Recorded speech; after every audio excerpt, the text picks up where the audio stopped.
हमर माई ले खा जान अब नहीं खाए के दिन रात राजा जी कोइले रहनी मनावल करेनी एने सोने भुलियावल करेनी ताकि आके चार गाड़ी सुनाई ना आ तहनी के बड़ा जान भर पे ठुसतो नहीं खा जाना गरियो सुनावत रह जान इतना नि कोहड़ा हेते त कोहड़ा फरत रहल सबके नजर कोहड़वे पे रहल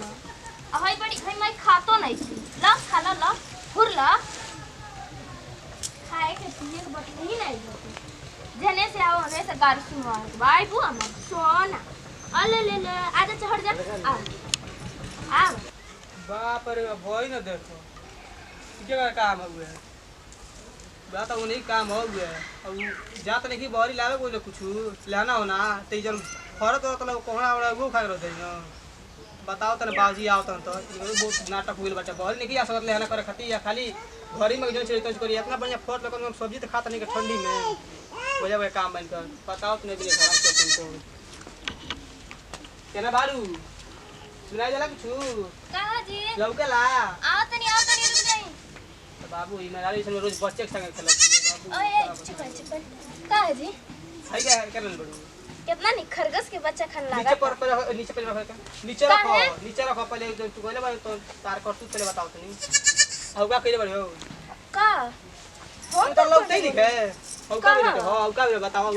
हई हां का बेटे कौन मारे फरत रहल फर नहीं हो हे मैंने का बात नहीं देखे कुछ लौकता कहीं कोहड़ा के बतिया लौकता पलिया कते सब्जी खइलू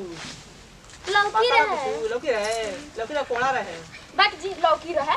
बाबू इतना अनहर थोड़े बने अखियो खराब हो गेल का ता ना नहीं खराब होई कैसे करता सुखार रखे रही यहां पहली बताओ बाबूजी अपने काज में कहां ना पता रहत नहीं आप दुआरी पे भैंस चिल्लात रहल तो रख देनी है रख देनी हां आवा तो बाबूजी तो बताओ तनी हम तो कुछ कर नहीं सकते भैंस नहीं बकरिया चिल्लात रहल बकरिया चिल्लात लीजिए हम तू लोग देखो कुछ खाए हो है ना तो का करे अब फर तो नहीं रहल घर में खाना बना के रख लो उगेला खिया दो बोलते इसो नहीं उता दिमाग खा लगे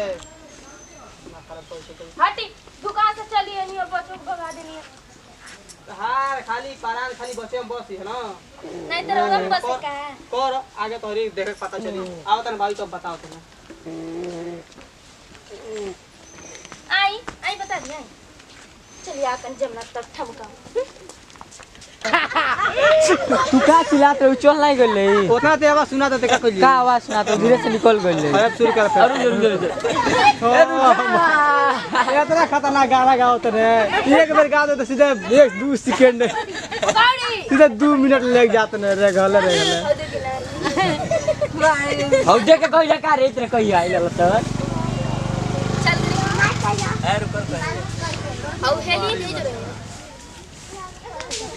जो अरे चुप रे कोई बोलस बीच में तो पिटवो करे उठ के रेडी